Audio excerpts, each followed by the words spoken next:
So today I have with me Michael Somuah, and this is going to be a mind-busting interview. He had 50,000 deficit, yet he got his visa approved at the Ghana embassy to study a business-related course in George Washington State University. This is marvelous. This is mind-blowing, mind-busting. You want to keep on watching this video. You want to stay tuned. You don't want to leave, and you also want to put your comment in the comment section if you have any doubt. Somuah, can you tell us more about yourself, where you are currently, and the program you are doing? All right, thank you very much, Evans. My name is Michael Somuah. I completed University of Ghana 2021, and right after that, I did my service on campus. So I was a teaching assistant. During that period, I got opportunity to undertake different research, and I did a research on a particular organization called GAIN, that is Graduate Application International Network. So before you join GAIN, you have to join all their webinars. Right after that, I took a GRE mock session where I passed, and I was selected to be part of their mentees. And if you are part of the mentees, they will help you to write GRE. So I wrote GRE, then they applied to 10 schools for me.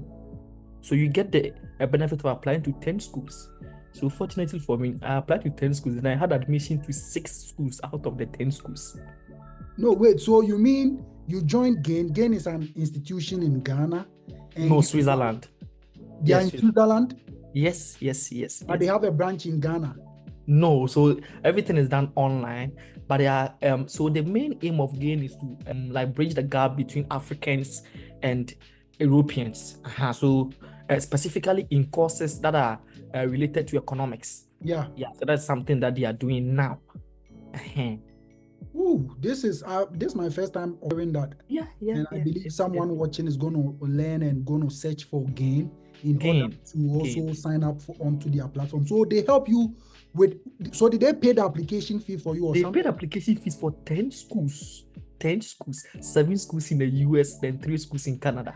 Just because you were part of Yes. Then in addition to what they did was they gave me a mentor who is a professor in economics here. So she was going through my resume, my statement of purpose. Yes. So specifically, they have people like that, and you have that kind of personal relationship with them. Then they train you. So it's like the professor is grooming you in your field of studies. Yes. Wow, this is amazing. And guys, I hope you are learning a lot of this, because even me, this is my first time of hearing this, and this is really, really, really amazing. So while you were in Ghana, you did econs in University of Ghana. Yes. Which year did you graduate, and also how was your GPA? Yeah, so my GPA was above 3.4, and I graduated a second class upper. I think one key thing about this graduate school was when I got to University of Ghana, I had a very close friend of mine called Samuel. We decided that, hey, we have to leave Ghana once we are done with school. So we started this journey not like 2 or 3 years ago. It was like, I think that was 2016, 2017. Predetermined. Good. So when we were studying together, our main goal was not to finish school and stay in Ghana. No. Our main focus was to come here for graduate school, have that experience and exposure. Okay. So right after school, my friend had first class. So he went to Canada with full scholarship, and I was in Ghana, but I was a TA2 in addition. So what I did was, after getting the offer from GAIN, I applied to these 10 schools. I had 7 schools in the US, then 3 schools in Canada. Now the 7 schools in the US, I had 5 admissions in the US, then 2 from Canada. But all of them, I think the one that gave me funding was Eastern Michigan University. Yes, that was fully funded. But the reason why I did not go to that school because it wasn't the STEM program. So they gave me Master of Arts in Economics. And I know that going to the US, if your program is not a STEM, you have only 1 year to stay in the US. Yeah, that's the CPT or the OPT, whatever. Yes. So, and I felt like, hey, I need to go to a place where I can get more opportunities, more exposure, okay, then actually attend one of the best schools in the US. So when I got admission to George Washington University, that is one of the expensive schools in the US. Wait, so you applied to 10 universities, 7 in the Mhm. US and 3 Three in in Canada. Canada. But wait, before you even go there, you got into George Washington State University. It's George Washington University, not even George Washington State. George Washington Washington University. Which is one of the expensive private schools in the US. Not that Yeah, I've like been it's a there. private school. I've been in your school, and when I came to your school, I was a bit like shocked because the school is in the middle of the town, the city, and Exactly. when you enter into the school, it's like you are seeing this whole beautiful building structure. You are able to see outside, cars, people are just doing their own stuff. Yet you can't hear a sound even when you are in the building. It's like the whole building is soundproof, Yes. quality, perfect, furnished institution. And I must say, you are really in a very good school. But before we even go into your school, what motivated you to apply? You were saying something that you had this mindset that you were going to leave Ghana after you were done with your bachelor's, but is there any other motivation behind that you want us to know?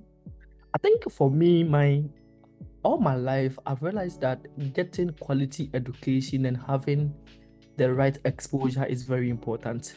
I really embrace knowledge, and not just knowledge, but knowledge that comes with practicality, like you applying the concept. So I joined a webinar organized by George Washington University, where our program coordinator called Professor Weiner, she came to tell us that coming to GW will give you the opportunity for you to get some internship at World Bank, IMF. And you see, our school is just a stone throw from World Bank and IMF. Like it's not far from that side. And usually our department, they come there to give us like internship slots and other opportunities. So she also told us that once you're done with school, it's easy to get a job. And I actually needed a job right after school. I don't want to do PhD for now. For me, you don't want to do a PhD. No. Like we are in the same boat. You see, and you see, there are a lot of Africans that travel to Europe, America, Canada.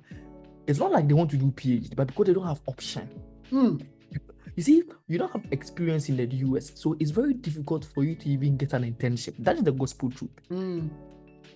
Okay, so like the best thing is you have to make sure that you are going to a very good school.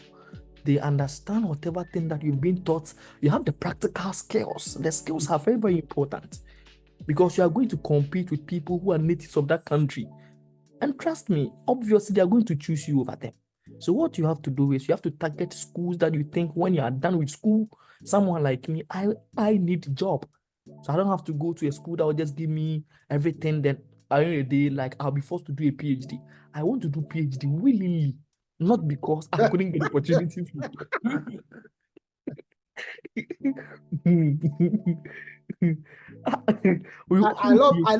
I love that statement. You want to do a PhD willingly, not because you think, oh, okay, you are not able to get that practical skills with your master. Oh, then let me further into my PhD program.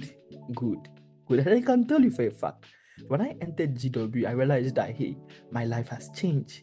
There's a new facelift altogether because looking at where I'm coming from, and when I got the opportunity to enter GW, trust me. And you see, in my class, not even my class, my department, I'm the only black person. Can you imagine? Your department, you are the only black person. Exactly. Yes. No, so Somuah, it means, looking at all these things, it means that like these were the kind of things that were gingering you, that were igniting your potentials, the kind of spirit that you had in you, the better, the quality. We are not saying Ghana is not having a better education. Oh, yeah. At times, you just want to explore other places, other environment to see how, things are going or happening in other states as well. Is there any other thing that you think motivated you, like, okay, maybe this or that? Because now you've told us one aspect of it. Is there any other thing else that motivated you to travel abroad? I think basically I just wanted to understand their system and find out how different their system is from Ghana, because I've been in Ghana for like let's say like 24 years. So like leaving Ghana to come and study abroad, I just wanted to know in terms of the educational structure, like are they doing something different? But when I came here, indeed, they are doing something different. You're gonna come there in your final submissions. So basically, these are some of the things that motivated you. And how were you able to get your recommendation letters? Yes, so I was a teaching assistant, and I think I had a rapport with most of the lecturers. And on campus, on UG campus, I'm very popular there. So Did you have a all the nickname? lecturers, Any nickname? Oble. So Oh, Blair. good. But so so my department, when they mention my name, at least like how most of the lecturers knows me. And I think you see, for lecturers to write a recommendation for 10 schools, like just imagine Yeah. one lecturer wrote a recommendation letter for me for 10 schools, one lecturer, 10 schools. Wow. You get me? And I applied to all these 10 schools, and the minimum was 2. I think, so 2, the maximum is 3. So roughly, I should be getting around, if it is 10 schools, then let's say we have 3, 3, 3, 3. If I'm doing the calculation, do you get it? So, just for lecturers to have that patience and write recommendation. See, getting recommendation from lecturers are very difficult on campus. It's very, very difficult. It's one thing is like they feel they're not getting anything from what they're coming to do for you. But once you work with them, like it's easy for them to give you that recommendation that you need. Yeah, so fortunately for me, all my lecturers helped me. They all helped me that one, yes. Wow, then I think you really had it easy with it. But I love the fact that although you were a teaching assistant, you also made a conscious effort in building this rapport with this professor, because I know it's teaching very, very assistants important. that still suffer in getting recommendations. Yes. It's very, very important. You see, like it's very, very important. It's service. You have to serve your lecturers. Let them know that you are very passionate to travel outside. Okay, like you don't just want to leave Ghana, but rather like you have plans, like you have vision. So once you want to do something, I think the lecturers are there to support us. And even if you worked with them, it makes it easier for them to help you. But if you don't help them, if you don't serve them, trust me, when the time gets there, like they won't even mind you. So it's very important. And you see, like some students are thinking whether to be teaching assistant or a research assistant. I would advise that take that opportunity, be a teaching assistant if you really want to further your studies. It's very, very important. Because if not for nothing at all, you get a good recommendation from your lecturers. Yeah. So it's very, very important. Wow. It really helped me. And see, some of us, we didn't just learn on campus. I did business, I did politics, I did everything some on campus. Extracurricular activities. Very, very important. I had all the leadership skills, I had the business skills, then also the academics were there. So I had like certificates that shows that I have demonstrated well in leadership, then also business. So it became very easy, like not just my GPA. So I had other things that actually helped me to get to where I am today. See, this is really insightful. I really love where the conversation is going to. So fast forward, you got 5 and you decided, okay, it's George Washington that I want to go to because my research interest overlaps with maybe a professor and because of the name that the school is having. But here is the case, you got admission without funding. Bro, what were you thinking? Yeah, so I think I had, so my fees, my total, like my tuition is $34,000. $34,000, and they gave me a scholarship of $17,000. But I contacted my graduate coordinator to inform her that, hey, I'm from Ghana. I don't have that money to pay that huge sum of money. So you really have to help me, else I won't be able to come. So the only thing that she told me was, hey, Michael, I'm very glad that you've accepted to come to George Washington University. Currently, we don't really have funding, but I will try my best. Once you are able to get here, I will help you to get graduate research assistant. So that was what she told me. Like, how were you going to be able to come if you are not having funding, especially in Ghana, where funding is an issue? So I think my motivation stemmed from what my coordinator told me, that, hey, it's not like when you come here, I'm not going to help you. So she told me that I should find my way out and get to US. Once I get to the US, it's going to make the work easy for me. By hook So or crook. yes, and because Washington DC is one of the expensive states in the US. Yeah. And you see, for my cost of attendance to be $59,000, and for me to have a deposit of $50,000 and get visa from the embassy is not easy. Personally, I know some friends that had a deficit of $10,000, yet they were denied. 20,000, yet they were denied. So me, the truth of the matter is, when I think I will get to that point. And this is very insightful, like I said. And so you got your I-20. You knew there was no way they were going to top up your funding for you, because that is so partial. The funding is so small to the extent that Very, very small, very, very small. wow. Very, very So small. Because when you got assuming there, you're having $59,000, then your scholarship is like $17,000. wow. Get me? What's it? So you got your I-20 and you still went on to, fill your DS-160 form and still started searching for dates. How was that process like? Yeah, so when I got my I-20, I had a friend that informed me that, hey, there are some dates available. So, but then I requested for emergency. Then by the grace of God, I got approved. So I think the following day, then I had a date that was around in June. Because I remember I got my I-20 before you, but it's like you got a date before me. Yes. Yes. So I think my first emergency date was August 9th. But a friend contacted me that they've released some dates, so I can check in. I reschedule my dates. So I did that, and I had June 8th. So I just stopped work. I think that time I was working. I stopped work, then I was As a at TA. home. Yes. I was at home just focusing, just prepping, trying to join some 1 or 2 groups. And seriously, like those groups are really important. So there are a lot of WhatsApp platform that when you join, like they help you, they try to ask questions, then you answer, and they criticize you. Like that aspect actually helped me, because initially I didn't really have a very good story. I gradually through the mock sessions with other people, yes, like it built me and it gave me the story that I needed to send to the embassy. And by the grace of God, when I got there, they asked me only 3 questions. Wait, when you went to the embassy, they asked you just 3 questions? Only 3 questions. So after you had the date, 8th July, somewhere the eve of the event, the night before you went to the embassy, knowing so much that you were not having funding, how were you able to get your financial document, your sponsorship letter? How were you able to go about that? Yeah, And so Ghana, it's not easy for someone to give you his or her bank statement for it's not easy. 50,000. 50,000 is like almost Evans, 5 billion Ghana cedis. Evans, I've worked with politicians. All of them told me that they can't give me bank statement. The politicians that we have, confidential. I've worked with them, yes, and none of them gave to me. So it was my uncle, like one of my uncles that gave me his bank statements. You get me? Then my mom too. So even later, can you believe that I even requested for Empower, because I realized that I have no option. So wait, Somuah.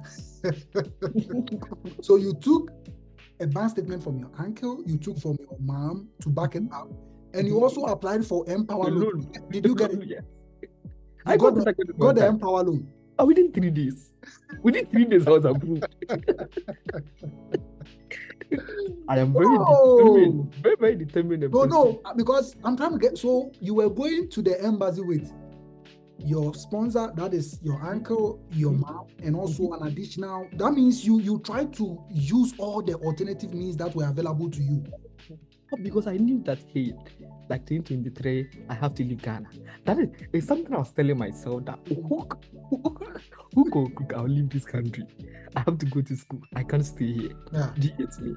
And you see, but you see, traveling comes with a lot of challenges. Trust me, it comes with a lot of challenges, a lot of betrayals, back and forth. But you see, you don't have to give up.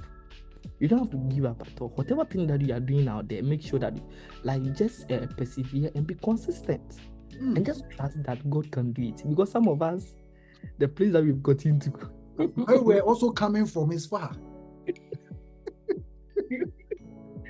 Wow, this is amazing. So that night, what was running through your head? Because I remember you called me. What was going through your mind? The eve of I think 7 June, what I did was after 7 p.m. I decided not to have any mock session. I just have to relax my brain. I am now done. So the only thing I can do is I just have to tell God that God, like, you have to help me, because if you don't help me, I can't do anything. Yes. So I just prepared my things. All my documents were set, and I just went to bed. I woke up around 5:30, took my bath, then I just picked my things off. Then I went to the embassy. So I drove to the embassy just to have my. And Now you see, you are saying 5:30. Charlie, you are not a small man. so I think when I go to the embassy, the security man he said, "Hi, how are you doing?" So me, I thought that Charlie, then here it means I've gotten the favor of God here, because usually when you go there, the way they frown their faces when you're entering, the way they frown their faces when you're entering, Yeah. but when you're coming out, It's a very professional. No time for smiling. Good. So I just realized that no, I know that today God is going to perform wonders here. Then when I entered, I was singing this song. Tobe Chuku. There's this song. So by Nathaniel Bassi. Great. Yeah, so I knew that God has done it. Unfortunately, I met this Indian woman, rather. So wait, after you were done with the check-in, you were in the line, you knew that this was the line that you were going to the VO, that is the visa officer. What was the anxiety like? Like, were you feeling nervous? See, I think there were 2 guys in front of me, then I realized that I might not get the Indian lady. So what I did. Why were you targeting the Indian lady? All the people that were going to her got approved. That. And I said to myself that, look at my deficit here. Should I go to there? I think there was a chubby lady next to the Indian lady. So trust me, I said, no, hey, I don't have to go there. If not, I said to myself, I went to the washroom that I went to unit. I came back, then they told me that I have to go and join the queue again. I said, oh, no worries. I'll be patient and I'll join the queue. So it means you left the line or the queue to visit the washroom. You came back and they told you to go and, just go and join the queue from outside and, be called again. Yeah. And you were doing all of this because you just wanted to avoid everybody just to get to the Indian VO. Yes. And did that happen? Oh, yes. You see, what a timely event it was.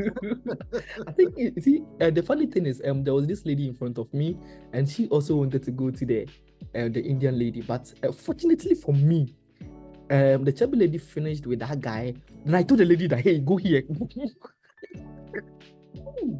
And all this were actually happening in the room. Yes. So I think when the lady went there, it took like 10 seconds, 15 seconds. Then the Indian lady finished with one of the students. Then I left there, then I went there. So the moment she saw me, she was smiling. I said, oh God, today's my day. Yes. Then she told me to pass my documents. Then I sent my I-20 and my passport. She looked at it. Okay, so where are you going, Michael? Then I also answered, I'm going to Georgia. She said, wow, you're at George Washington University. Yeah, so that's a good school. How did I got it? I said, I applied it. Then I think the second question she asked, who is funding your deficit? Basically, that is going to be the next set of questions. Exactly. You had a very huge deficit that they can't avoid. Basically, it's going to come up. You are even fortunate she didn't ask you in your first, first attempt, because at times it comes first. Who is going to sponsor you?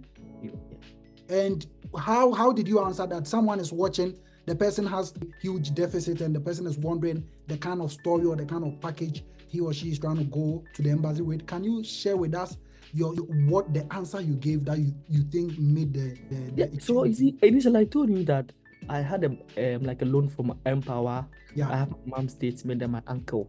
So I decided to use my mom and my uncle. So you didn't take the Empower there? Yes. Okay. Yes, because I decided to use that because they've agreed to sponsor me. Yeah. Or hey, maybe unless she asked me that, oh, like looking at the amount of money there is still not sufficient. So maybe what are your other options? Then I can tell you that I have even secured loan in Yeah, addition. student loan. Yeah. Mhm. You are a very sharp guy. Yeah. Yes, I did that. Then she asked me, I told her that, yeah. So my mom works at ABCD, where she generates black income. Then my uncle too works here. He also generates black income. He has worked there for the past 17 years. Yeah, so these are their bank statements. So she took the bank statement of my mom and my uncle.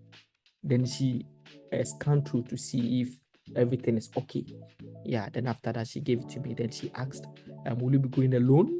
You see, anytime you hear that question, it means that your visa has been approved. So Do you think the name of your school played an integral role in I'm the telling visa? you, the name of my school played 80% in getting my visa, because when she saw my I-20 George Washington University, said that, oh, you're going to George Washington? I said yes. Oh, congratulations. You see, so like that kind of excitement. I think like she realized that, oh, like this guy is good to even get such a very good school, so why shouldn't I have? So the school really plays a role. I'm telling you, the school really plays a role. If you are going to just a normal college, or just say some one or two schools, if the visa officer hasn't heard of the school before, he or she feels like when you go, you don't even go to school. That is one of the perceptions that they have. But if you're going to a renowned school, like let's say Harvard, Yale, and those schools, obviously they know that you are going to school. And for such school to issue you I-20, it means that they've actually done their background search well. Yeah. They're not just an ordinary school that will just give you, no. So I think that really helped me a lot. And the ultimate thing is God. Because this thing, it was the favor of God that gave me that opportunity to come. 50,000 deficit. Your visa was approved within 1 to 2 seconds. Yes, I got it. And you see, if you're destined to get somewhere, whatever, I usually say this thing that only the will of God will stand. But when I came here with that huge deficit, I went to see my professor, and you see, she told me that, hey, Michael, congratulations for coming here. You're going to get a graduate research assistant. So right now you're a graduate research assistant. That means they followed their word. Like, Yes. what she told you, that if you come, you'll be able to get assistantship. You are there, and right now you have an assistantship. So I don't pay fees. $35,000. I don't pay it. It's only my living expenses. Do you get me? Which is much more better. Take this white paper, your visa has been approved. What was the feeling like?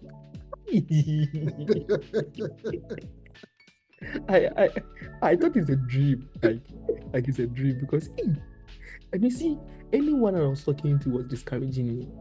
Michael, that don't go, because yes. Even me, I know we had an interview before you went, and to be honest, I doubted you. I was like, no, $50,000. How are you going to be able to show proof of funds? Like, I knew it wasn't going to be possible. But when you came back and you sent me the message that you've gotten approved, I was going like the next 2 weeks. So when I realized you were approved, I was like, nah, I think this guy has something behind it. There's a force backing this guy, because this is really serious. Yeah, because it's not easy. It's not easy, Evans. It's not easy. And you see, God has been so good. God has been so good. Like those that knew me know who, you see, they know what I'm talking about. When I say God has been so good, they know what I'm talking about. I remember those times your story was really trending, like a lot of people on the WhatsApp pages, because they were like, hey, whose son is this? Who actually made this? Because this is really serious. A lot of people were actually asking that, how was this possible? Because this it doesn't we don't normally you see people with such huge deficits getting their visas approved. So I think when your visa was approved, a lot of people got interested in your story. Yeah. You've been in the US for almost 6 months now. What can you say? And during the whole process, what can you advise prospective graduate students? For me, if you're in school and you want to further your studies, take your academics serious. The GPA can perform the magic for you. I find it so ridiculous when some student says that first class can fast forward also. You say that. And you know what first class can do for some people? maybe there are some people that got first class, they don't have access to some opportunities. But some of us see research, do quality research. Okay, invest your time in research. Go to Google, look for schools, apply to schools, and you get some. In US, there are a lot of opportunities. So when I was in Ghana, I used to hear land of opportunity. When I came here, then I realized that indeed Land of opportunities. land of opportunities. You Wow. get me? So and I'm very excited. I'm very excited coming here. I'm very excited. So all the young ones in Ghana, if you want to apply to school, just be determined, never give up. When I completed school, the first year doing my service, I applied to a school in Canada. That same school gave me admission without funding. It's called University of Manitoba. So they gave me admission without funding. And I said, hey, the means I can't go. But I don't know, God was preparing something better for me. And that was the same year my friend got a full scholarship to go and study at University of Saskatchewan. So he is there right now. I think he's done. Yeah, he will finish by August or so. And he gets me, yes. But right now, everybody has his ways. So I believe that you just have to be determined. Don't give up. Just make sure that it is possible. It is possible. It is possible. It is possible. Yeah. So guys, on that note, I'm gonna end today's session. This has been very exciting, and this is really mind-busting. 50,000 deficit, got his visa approved with just 3 questions. What are you waiting for? If you want to use this school route, we are not trying to. I'm not an immigrant. How do I even say it? I'm not an immigration officer. I'm not a travel agent. Specialist. I'm just trying to bring people on board for us to share experiences, so that those that have this interest of coming here to pursue their studies, that think that, oh, it's not feasible. How possible is it? Oh, it's not possible. I don't think this is possible. It is possible. People are doing it. So if you want to use this journey, why not? Because I know a lot of people. When I was in Ghana, someone paid $500. I mean $500 just for someone to search for visa interview dates for them. So, some of those things, when I sleep and I think about them, I'm like, no, people are being duped. People are being, deceived by some of these agencies. I'm not saying they are not good ones. They are good ones. But, you have to know the kind of agencies that you are going to use in order for them to help you. Are you getting it? Why don't you apply on your own? Like someone said, do quality research. Everything you want to know is on YouTube. Everything you want to know is on Google. So why don't you, leverage on these social media platforms? And always you're on TikTok watching things that you are not supposed to watch. You're on Instagram watching things that you are not supposed to watch, and you are wasting time. You are giving money to somebody, and there is no value for yourself in this life that you are in. So please let this channel motivate you. Subscribe if this is your first time, and also if you're a returning subscriber, you want to make sure you keep sharing and put your comment in the comment section, and I'll be glad to answer. Bye.